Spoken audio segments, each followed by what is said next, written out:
Another miracle of miracles is there was a beginning of the practice period and we're almost at the end of the practice period. And if you think that you know what that means, don't ask me. I mean, time really is an amazing phenomenon. And there was a beginning and there will be an end. And so wake up, pay attention. So this is our last week of practice period. Nice you're back for it. And then we're doing the Buddha's Awakening Rahatsu retreat this weekend, along with Buddhists all over the world. And at the end of it, we will have Shuso ceremony, a Hosen Chiki ceremony, and a little ritual to close the practice period, and a reception. And everyone is invited. Most especially, although not most especially, but if you're in the practice period.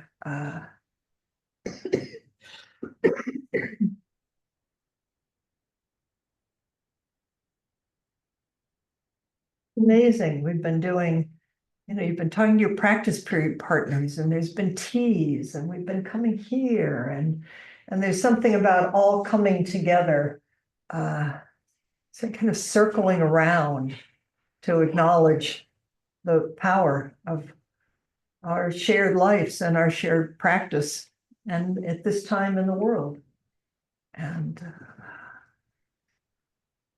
to sit down together, to do service, to share our lives in this closing ritual of a sesshin. It's really important.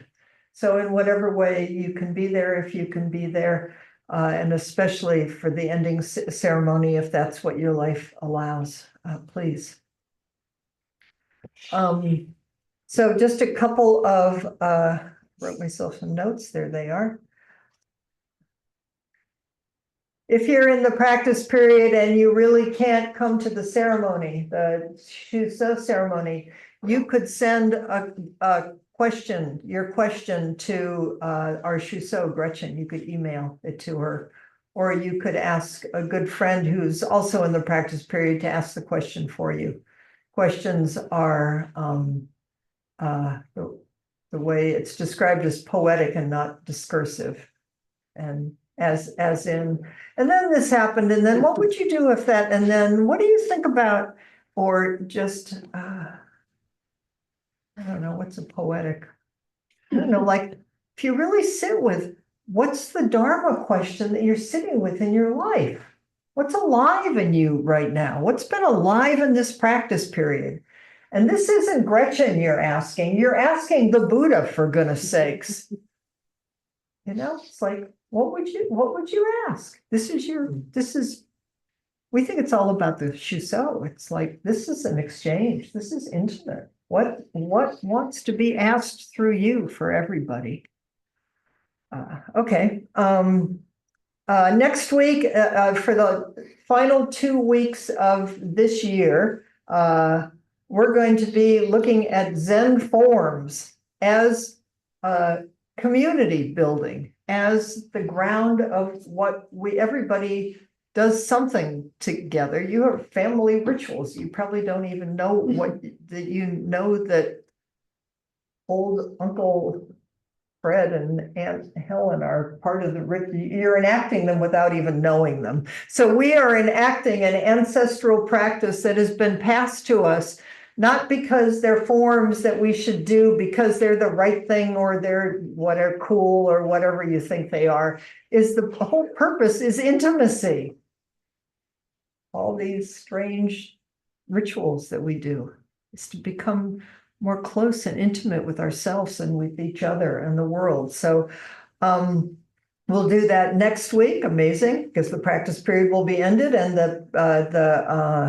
the week after that, and the base text, which we've used before, although I'll be bringing forward other things, is what is in Norman Fisher and Sue Moon, and it was in the newsletter, and I think it's the whole book is there. You could look at it if you want. It's really simple and accessible, and wise and profound. Then we're going to take 2 weeks off. I'll keep reminding you of this, not 2 weeks off. But some of us are going to Tassajara, the wildland firefighter retreat, and we'll return in January. And I'll just tell you because I'm excited. Looking forward to it. We've done it before a long time ago. Is I want to do the Sandokai, which is it's a very beautiful poem that's the heart of our tradition.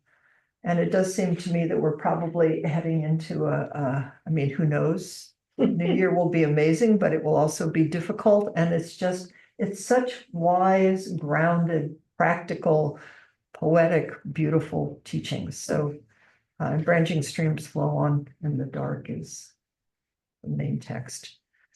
I think that's the main thing. So our Shuso is going to give a talk on 2 slogans tonight in the final section. Norman Fisher calls it Living with Ease in a Crazy World.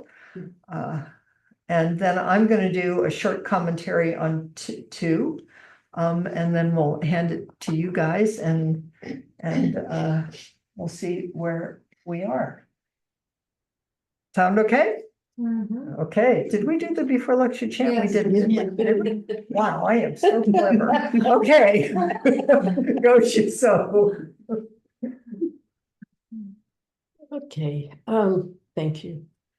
The slogans 39 and 43, which are keep a single intention, and what is the other one? Observe even though it costs you everything. Mm-hmm. They have much in common. They are both aspirational and impossible. A lot of the slogans say don't do this, don't do that. These say do. Mm-hmm. Keep a single intention traditionally means to strive always for universal well-being in all our daily actions. To be letting go of wanting to survive, attempting to gain recognition, win, be appreciated, all the motivations based on fear or wanting to prop up our ego. That's the plan, is to let those go. Norman Fisher says that when we observe this slogan, whatever we do unselfishly with the spirit of dedication of our activity to others. And he reminds us that we ourselves are included in the others we intend to act with concern for. So he suggests we create reminders so that when we are coming home, we do so with the hope that all beings will one day return to their true home. Mm-hmm. Eating our breakfast to nourish all beings, using the toilet to purify all beings and free them from what's inside that is extra and should be eliminated. As we do these daily things, remembering to pay close attention, be really present for them, and conceive of our presence not just as ours and private, but as inclusive of others, which, in fact, it is. Grace and gentleness in all that is seen and done are also what this slogan is calling for. And of course, it is, again, impossible to maintain. So many things trigger our fear and self-image concerns. We are fortunate that practice can further our efforts to live up to our intention, and our intention can lead us to practice. Fun one to say. Tralag Payagwang writes that when we approach mind training with a heavy-handed, aggressive, and uptight attitude, waging war on our egoism or trying to force our negative tendencies into submission, it's contradictory to the spirit of Lojong. If we deliberately bring kindness, sensitivity, and gentleness into our thoughts, speech, and actions, we'll start to experience a natural diminution of our self-obsessive tendencies. Judith Leaf calls it an intention of benevolence. Rather than making a few heroic or virtuous gestures or taking on some righteous cause, The idea is to have a quality of awareness, gentleness, and benefit to others that colors everything we do. Our gestures, speech, thoughts, and emotions should all be expressions of the one intention, the powerful intention to benefit sentient beings. And one more, Pema Chodron describes the slogan, the one intention is to awaken bodhicitta, to awaken the heart. She comments, whatever you are doing, take the attitude of wanting it directly or indirectly to benefit others. Take the attitude of wanting it to increase your experience of kinship with your fellow beings. Whatever we do. So, can I watch TV with an aspiration for the benefit of others? How does couch potato time fit in with keeping the one intention? Seems like if what I watch gives me mental stimulation or new knowledge or the well-being that laughter can bring, or perhaps a new tenderness and emotional understanding, which in turn perhaps makes me more able to keep the intention. Lying down and resting my body certainly fits in with this idea. Sometimes downtime is essential. I am striving as much as I can to keep a positive attitude, intention with daily activities that may not look on the surface like they benefit all beings, and to remember that self-care is important to keeping a positive attitude for all beings. Creating rituals that remind me to do so, like the gathas from Thich Nhat Hanh, like breathing in and breathing out, cleaning the floor, and so on, driving the car. Will I remember to repeat them? Norman gives the example of grace before meals. The more we do it, the more likely we will remember and continue to do it. Knowing that it is impossible to keep my heart full of grace and my thoughts on well-being for all, every minute, I intend to do my best to keep the intention in all my activities. Here comes 43. Observe even if it costs you everything. This slogan, again, aspirational, traditionally refers to remembering and keeping the Bodhisattva vows and the 3 refuges, both of which we frequently chant in Sangha. And I'll read what Norman says about this. It's okay. Traditionally, observe even if it costs you everything has to do with observing your religious commitments, no matter what the cost.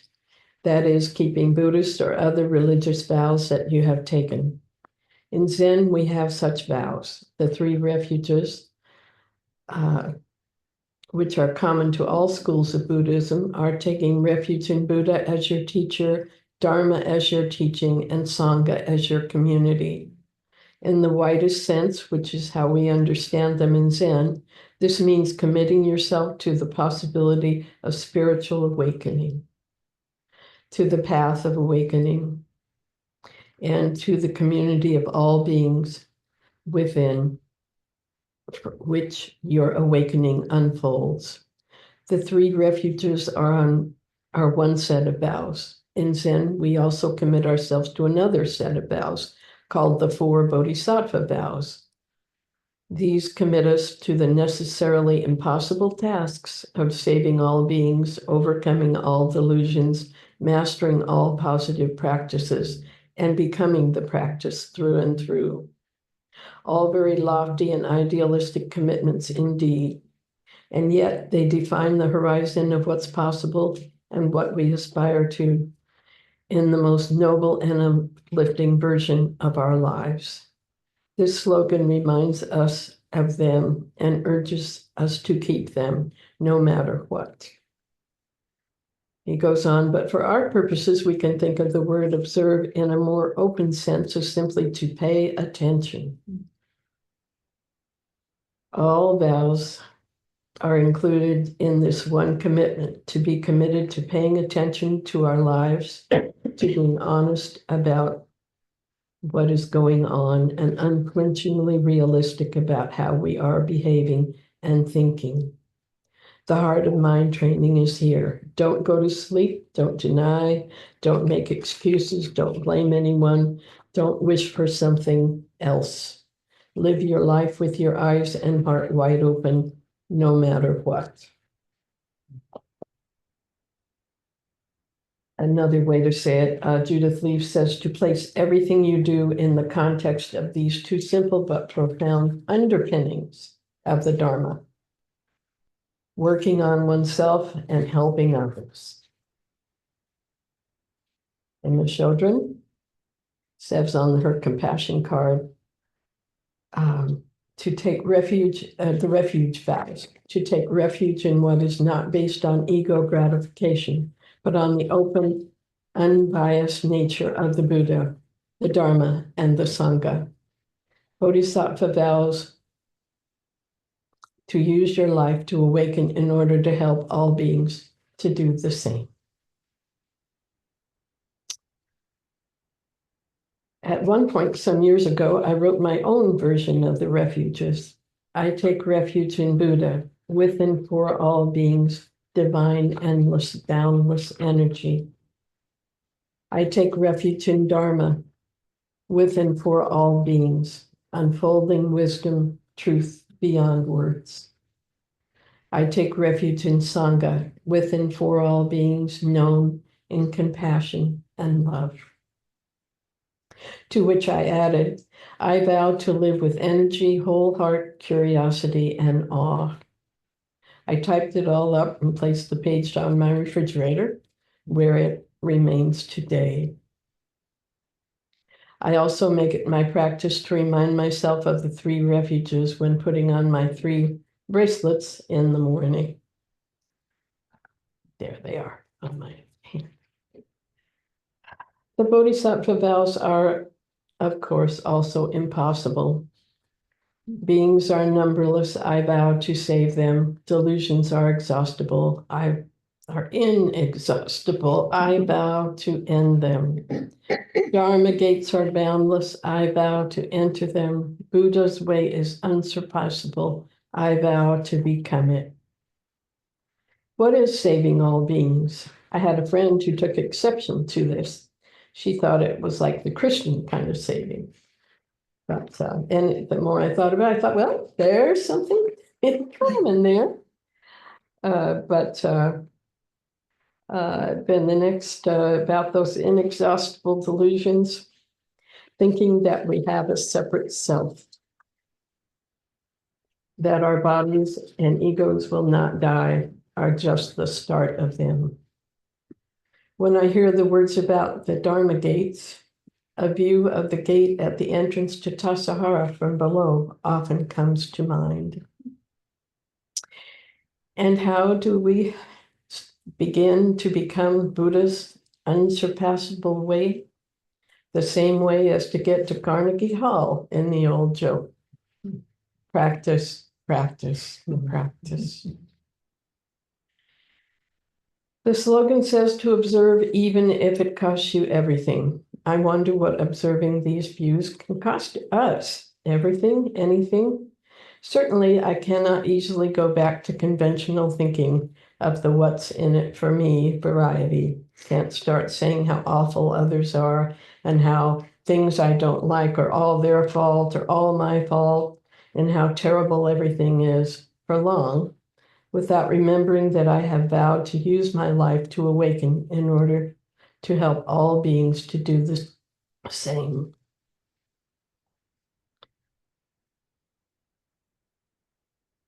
We are fortunate that religious persecution is not currently a part of our everyday experience, but our own resolution to observe at any cost is with and for all beings. Again, it's the intention that matters. My thoughts and actions so often do not live up to the aspiration of the slogan, being far from Buddha's unsurpassable way. Oops. I realize it, take a breath and resolve to observe once again.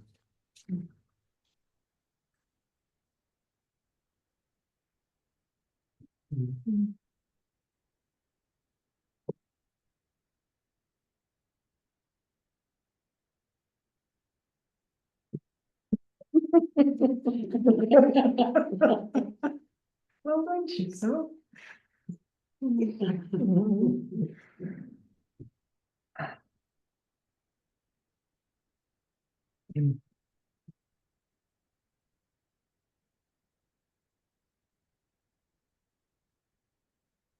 I was, I was surprised, and interested that especially the final section, which I think is section 8, that Pema, I'm guessing, followed the more traditional order and language because she's jumping off of Trungpa, who's jumping off of the Tibetan tradition. But Norman also moved around the slogans. And so while he, which is interesting, I mean, to me, I don't know about to you, is the final one, number 59, is don't expect applause, which is, I mean, that's wonderful. But I actually, Pema says, the very last slogan is train wholeheartedly. Which I have to say that makes me really happy because I love that one. And I love the word wholehearted. It's like, what is wholehearted? I mean, there's a koan for you that you could walk around with for the rest of your life. And what's it feel like when you're half-hearted or when you're sliver-hearted or when you're close-hearted or just what is it as an encouragement? So I'm just going to read you a little bit about what she said and what Norman Fisher's commentary is. And then one other thing, then I'm going to ask you. The very last slogan is train wholeheartedly. You could say live wholeheartedly. Let everything stop your mind and let everything open your heart. And you could say die wholeheartedly, moment after moment. Moment after moment, let yourself die wholeheartedly. Where did she go? Where did he go? Wow. I have a friend who's extremely ill in the final stages of cancer. The other night, Dzongkhar Khensu Rinpoche telephoned her, and the very first words he said were, don't even think for a moment that you're not going to die. Don't even think for a moment that you're not going to die. Yikes. That'll turn your world around. That's good advice for all of us. It will help us live and train wholeheartedly. These teachings are elusive, even though they seem so concrete. If it hurts, breathe it in, be with it. If it's pleasant, send it out, extend it, breathe in and out wholeheartedly. It isn't really something that you finally and completely get. I'm editorializing, I'm changing this a little bit. We can read the teachings and try to apply them in our lives, and we can let them continually, now this is interesting, haunt us. Wow. Haunt us into understanding what it really means to exchange oneself for others. Or haunt us into what is it to really be here and to die in each moment and to not hold back.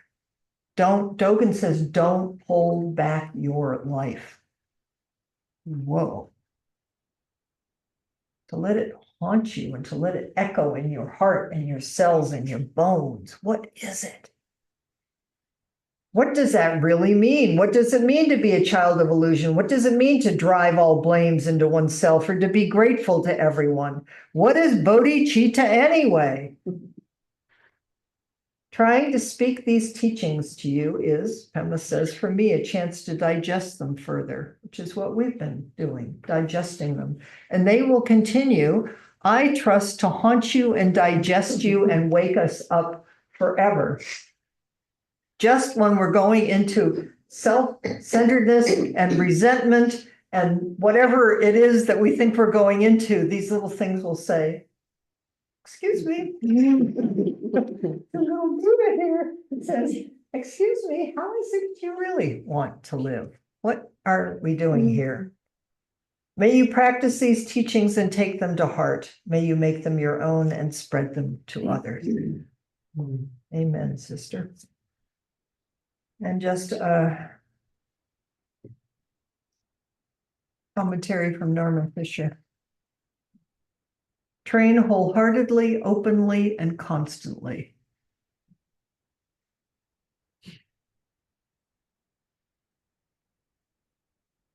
Train wholeheartedly, openly, and constantly. Means with your full spirit, with all of your joy and all of your sorrow.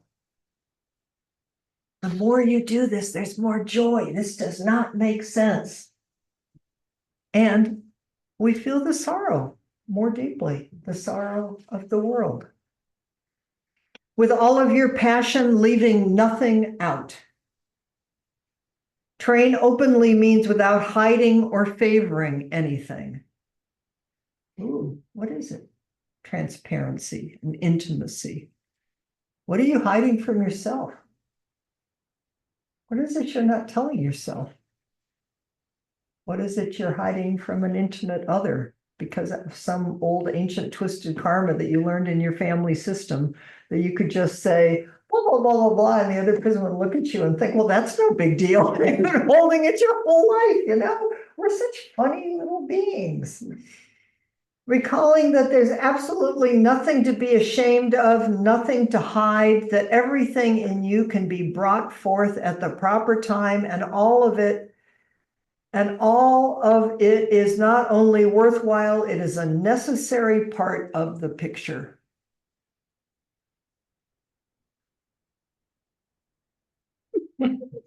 I just was trying, is one of the things we did over Thanksgiving is my son's wife is really into puzzles. And so he's gotten into puzzles. So I sort of gotten into puzzles. And it's like, what are the pieces that are hiding and where do they fit? And I this time, I mean, I have no sense at all. Is I went to the store and instead of 500 or 1,000, there was one with 2,000 pieces. Well, I thought that is so cool, and I brought it home. That was the dumbest. There's a lot of hidden pieces in 2,000. It's like I'm going to be doing this till I die. They all left, and now it's in the living room. And it's amazing. It's totally amazing how you can't find the piece, and then all of a sudden it appears. Yeah. It's like that's how life is.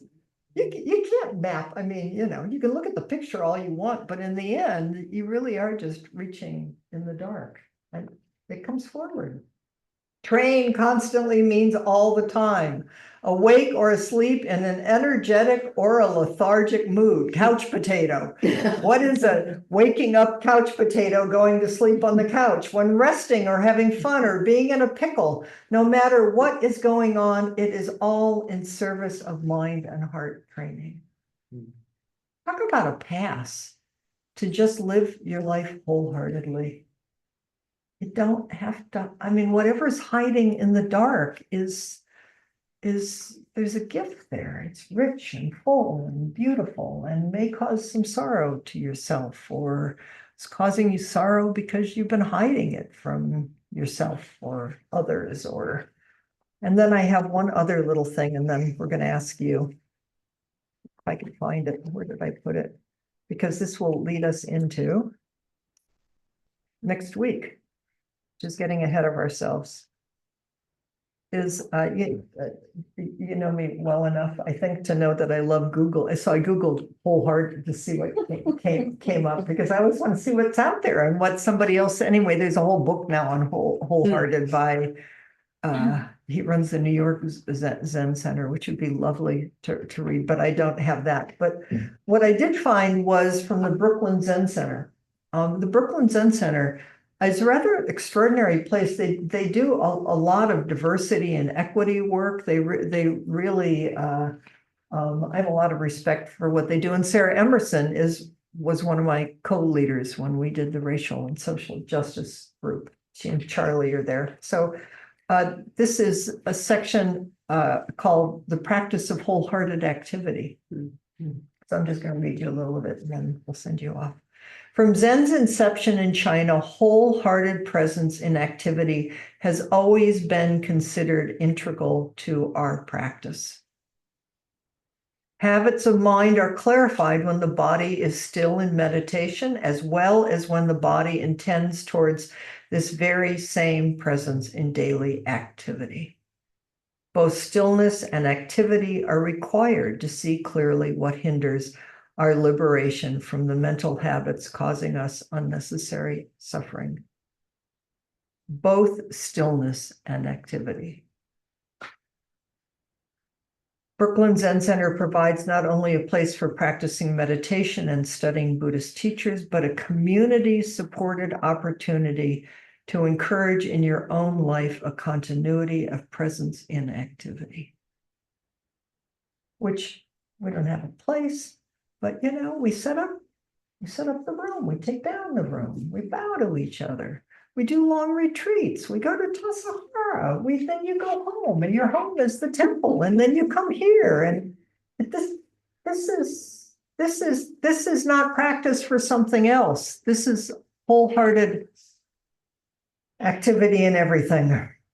In being wholehearted or fully present in what we are doing, we are embodying the liberated mind and heart of non-separation and freedom. Suzuki Roshi wrote. When you do something, you should burn yourself completely, like a good bonfire, leaving no trace of yourself. We invite you to participate in this wholehearted effort that burns up the self-clinging at the root of suffering. That's the invitation of practice. It's like, yes, I will. Here I am. I don't know how to do it.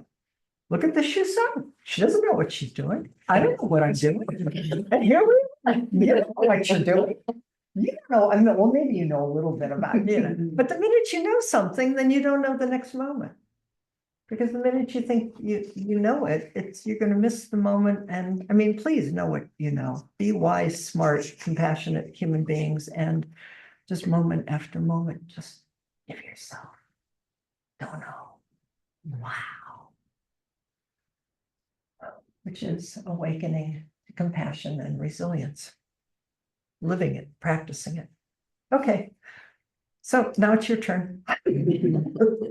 So any of this, anything our Shuso offered in her slogan, say your two slogans.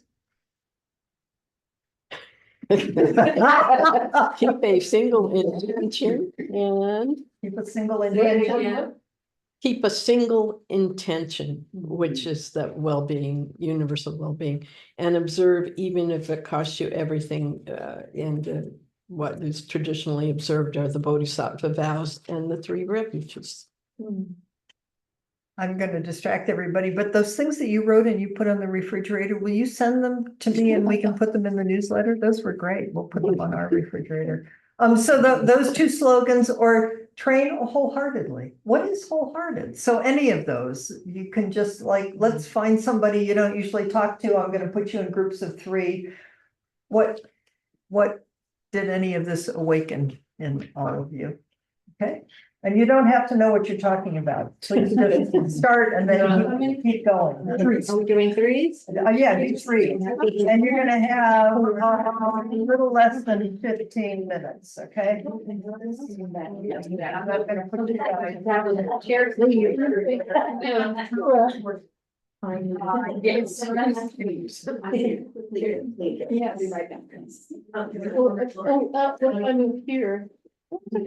There's some right there. Yeah, just stop. Yeah, you're perfect. And then you say.